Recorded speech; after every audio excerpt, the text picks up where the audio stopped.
Hello everyone, it's Hexis here. The Colossus unlocks at castle level 19 and it plays a big role in increasing our performance in both events and fights against enemy castles. And today we will talk about how our Colossus should be set up for attacking other players and also what is the change in priority when it comes to doing events, both as a new player and one that's already been around for a couple of years. We will also take a look at the best sources to earn Titan crystals and ancient relics without spending too much money on packs. Without further ado, let's visit our Colossus. After that helpful update War and Order introduced, which lets us reset Colossus without any limits, we have lots of opportunities now to test various setups and also have presets saved under names, as I have done here. You could even leave one slot free solely for the purpose of trying out new things. Before we dive deeper into the topic, let me clarify one thing. When I say events, they include those where we face monsters. For example, Fiend Trial, Abyss Monster, Undead King, and so on. I say this because there are also events like Fortress Wars, Elite Wars, etc., in which we are against other players. Okay, now based on the preferred troop combination, you can activate 2 Colossi at a time. One for friend line, infantry, or cavalry, and one for backline, which is archers or mages. In order to be able to activate the second Colossus, you need to have the first one minimum at level 70. We require Titan crystals to upgrade these all the way up to level 25, and after every 5 levels, ancient relics are needed to unlock the next 5.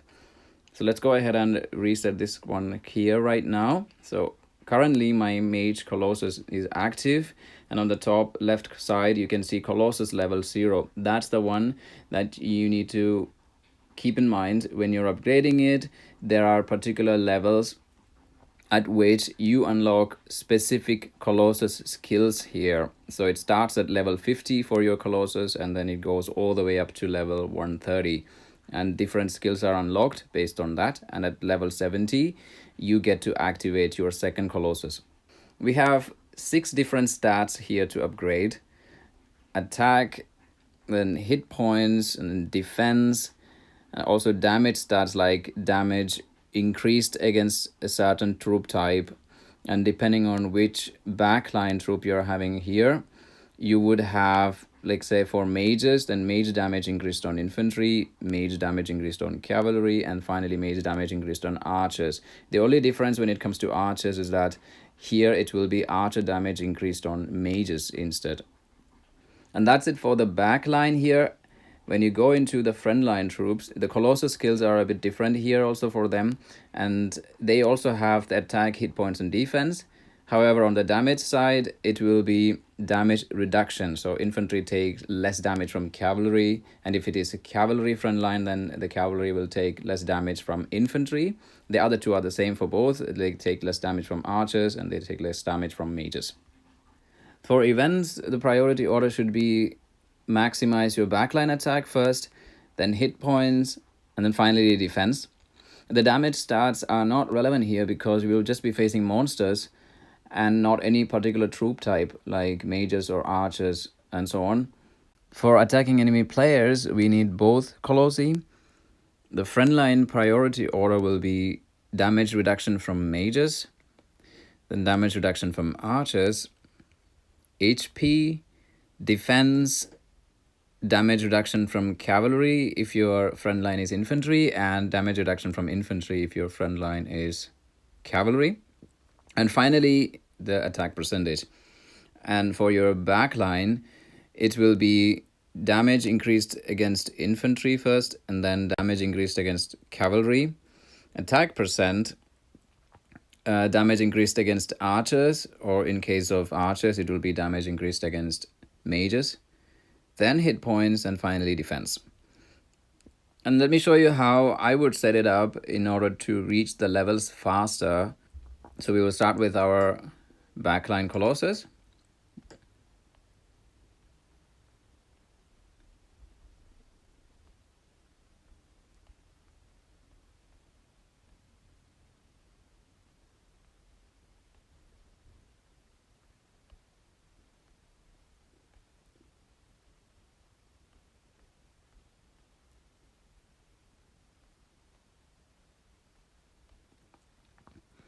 Okay, now our Colossus total level is at 60. Now we can either decide to level up all 6 at the same time, one by one, or follow the order. Depending on how many crystals you have, you can split it so that you don't need that many Titan crystals to reach that first milestone level of 70 in order to be able to activate your infantry or cavalry Colossus. Along with this, you already have at level 50 the first Colossus skill unlocked. Okay, now let's, as our priority order says, we will go with infantry first, then advancing cavalry one time, going to the attack, fortify it once, then going to the archer. So each time we don't require that many Titan crystals to get it to 6 levels higher. And then following the same order, we will start with infantry, cavalry, mage. Now it's already at 69, and finally this one. With this, we already have level 70. Now you can unlock your infantry or cavalry Colossus depending on what you're focusing on. Here we follow the same way again, get it to 70. So continue doing this way and you can increase the levels easily. I will leave a link in the description below which shows the exact Titan crystal requirements and also ancient relic requirements for each level and also the breakthrough. And if you are enjoying this video until now, do press that like button. A lot of effort goes into making these videos, so your feedback is very important to me. Now, as a new player, I would recommend focusing first on the backline Colossus and getting it to level 70 first. This is because at earlier castle levels, you can already benefit a lot from it by performing well in events and getting more rewards to help you grow faster.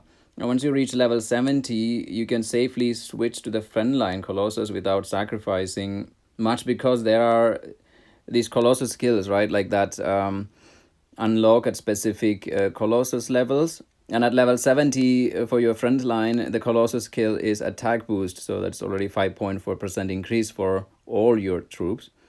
So even if you switch from your mage attack percentage, you won't be losing too much and you can immediately start working on your mage Colossus again right afterwards so that you can put more points into the attack percentage to compensate for it without spending too many Titan crystals.